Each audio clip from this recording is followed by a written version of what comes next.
So when did you first get into golf? Was it back in the beginning? Yeah, it's crazy. My grandmother, actually, my maternal grandmother, my mom's grandmother, got me started. She was a club manager in West Plains, Missouri, small town, Missouri. And she just obsessed with golf. And so she gave me my first set when I was 7 years old. I go up there and spend a couple weeks with her every summer.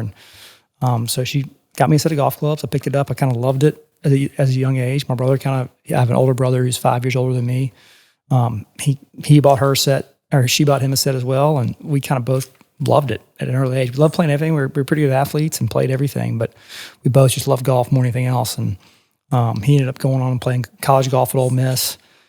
Did really well, first team All-American, all that kind of stuff, and just never really wanted to play professional golf, and that's all I ever really wanted to do. And so, luckily enough, I've kind of followed that path for the rest of my college career, and played at Vanderbilt in Nashville, and had some success in college, and turned pro, and just kind of every rung I hit, I kind of kept having success. I had success on the Nationwide Tour then. Now it's the Korn Ferry Tour, kind of the developmental tour for the PGA Tour, and I was out there for 2 years and got my card and kind of never looked back. And so, I'm one of those few people in life who get to do what they love for a living. I wake up loving golf. I go to bed loving golf. I'm a golf junkie. I love it. And so I'm trying to avoid working as long as possible, because what I do is not work. I get to go have fun every day and play golf and try to find out this crazy game I love so much. Now you know why me and Will are sitting here talking to you. There's nothing wrong with it, man. I think everybody's got to chase their dreams and do something that makes them happy, Absolutely, yeah. I'm a big fan. I know me and Will also, it's follow your passions, and it feels like you never have to work a day in your life. Exactly. Yeah, it really is that. And it's, you don't wake up tired or dreading going to work, or, like you're having a terrible, I love not going in an office. Some people, that's their bread and butter. That's what and it's awesome. But for me, I just can't. I can't do it. So being able to do things like this, creative, fun, hang out with cool people, talented people, have great conversation. There's nothing better. A lot of fun. Couldn't agree more. I feel like everybody's put here for a reason. They have some kind of passion that drives them, and it's not always going to be easy. There's going to be a lot of obstacles in your way. There's going to be a lot of kind of, unfortunately, you're going to have to deal with failure a lot. And so how you handle that and how you get through that, and know that you're passionate and push you through it. If you work hard enough, nobody's going to stop you from doing it, And so, I try to instill that in my kids all the time. It's like, one thing in golf that I've learned is, man, I fail a lot. Yeah. I've won 9 times, but I've probably lost 350 times since I played on tour, So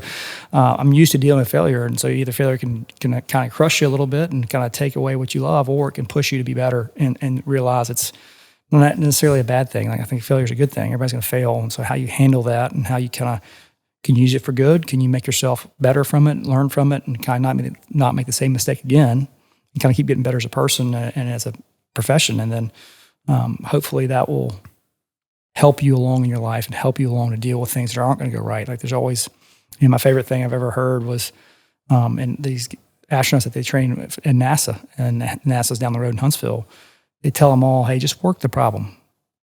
Work the problem, find a solution. Yeah. Don't worry about what happened that gets you in this problem. Work the problem and find a solution. So that's try to tell my kids, and all the time, listen, you got a problem, work it. Let's find a solution. I don't care how you have the problem. It's over. It's here. You got a problem now. Let's work with the problem, figure out a solution. Yeah, I have a quote that I absolutely love. It's failure is never truly failure if you learn something from it.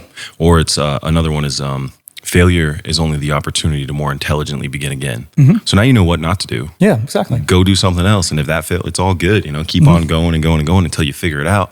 And when you figure it out, perfect it. Keep going. 1,000% correct. Yeah. So how? You mentioned making that jump from college to pro. Mm-hmm. Were there any specific habits or changes in routine that you can remember that were? For sure, yeah. I remember playing I had a good first couple of years in college, and going into my junior year, you would always have kind of an entry meeting with the coach, kind of go over your goals for the year. You always have an exit meeting, And so the entry meeting my junior year, my coach sat me down and goes, what's your goals? I'm like, I want to be a first team All-American. I want all this stuff. And I want to go on the PGA Tour. And he's like, Brandt, that's great. He goes, I think you have the talent to do it. He was like, but you do not train like a first team All-American, like a PGA Tour player. You're getting by on talent right now alone. You've got to put in the time and the effort.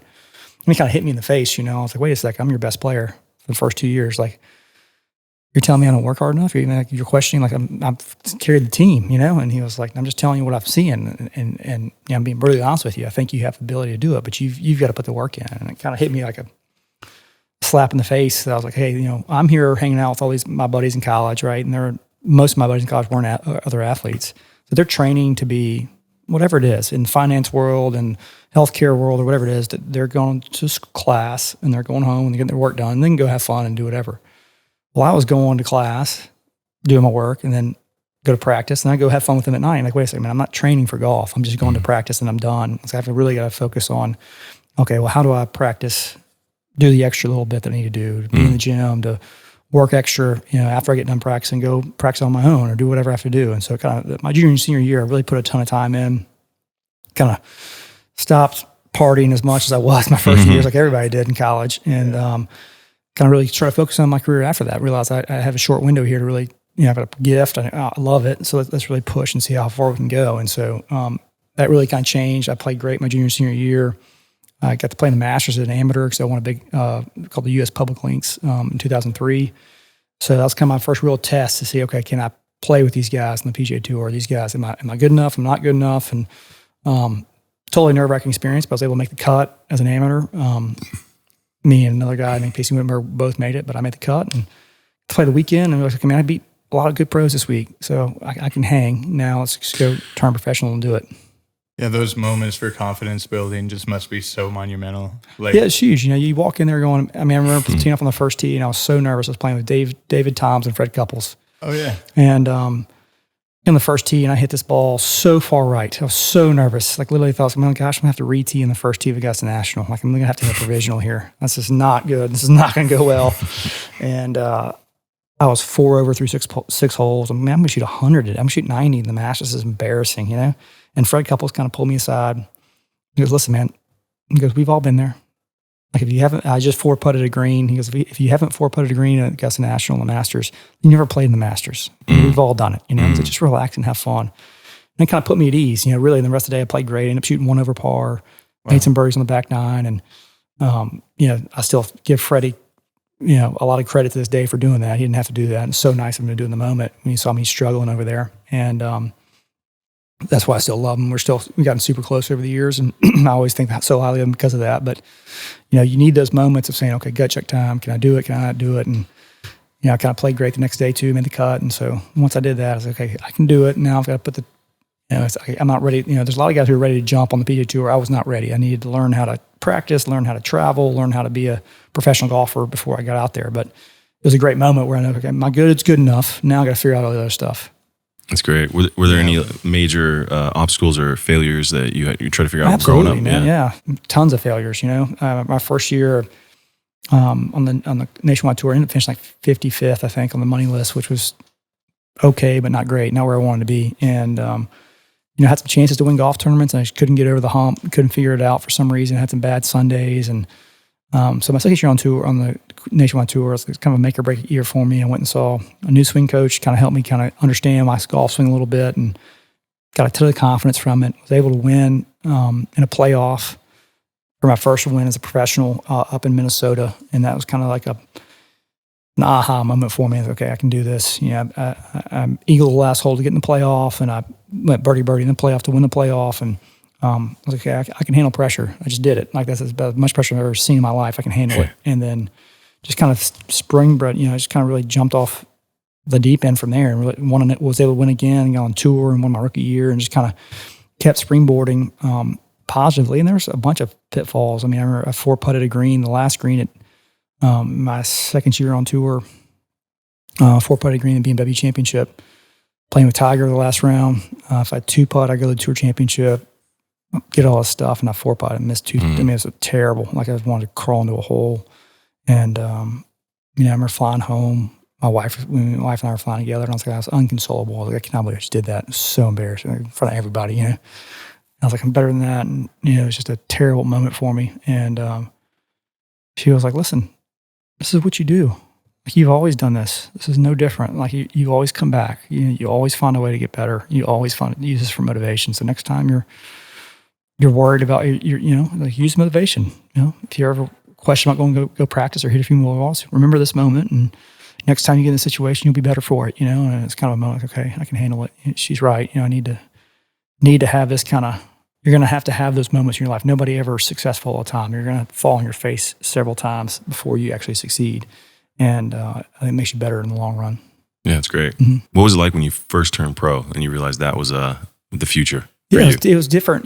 People don't realize, they see us play Thursday through Sunday on TV and think it's all awesome and glamorous, and they don't see the Monday, Tuesday, Wednesday stuff, and I didn't really know what that entailed like. And so you can make a lot of bad decisions on Monday, Tuesday, Wednesday, right? You can do a lot of dumb stuff, and you got a lot of downtime. You can do whatever, and so I think the hardest thing people don't understand is how to travel, how to take care of yourself when you turn pro, because, you get done Sunday night and you don't have really any obligations until Wednesday of the next week. So you have 2 days to do whatever. You can set your own schedule. Like you come from college golf where you have a coach telling you what you're going to do.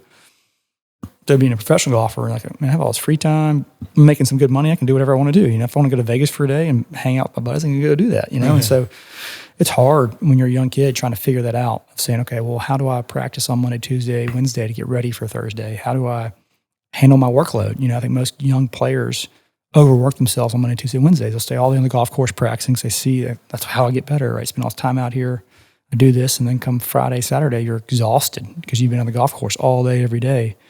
And so finding that balance of saying, hey, okay, I need to work and practice, but I got to do it smartly. I've got to learn how to take care of my body. I got to learn how to get in the gym and do recovery stuff and be ready to go come Thursday morning. So I'm fresh. I feel like I'm prepared, but I'm not overworked where Sunday I'm just going to run out of steam and the mental fatigue is a huge thing. People don't talk about enough, I think, on tour is the mentality of, the edge is so thin between playing good golf and bad golf. Bounce here, bounce there, putt lips in, putt lips out. And so it wears on you. You're constantly having to stay on it. And so the hardest thing I think most guys will talk about, like the physical stuff we can handle, we're used to it. It's the mental stuff where you get fatigued, where like little things set you off, or you can't handle bad breaks, you can't handle whatever, and it just kind of wears on your psyche. And you start getting negative and start going down this road where you're waiting for something bad to happen versus waiting for something good to happen. And when you're mentally prepared and you're excited to be there, and nothing really throws you off. You're like, no matter what happens, you're like, okay, I'm good. I got it. I'm playing good. It'll be fine. And when things aren't going good and you're mentally fried, you're like, man, I know it's going to happen. Something bad's going to happen. I can feel it coming. And so it's just tough. It's tough to balance that.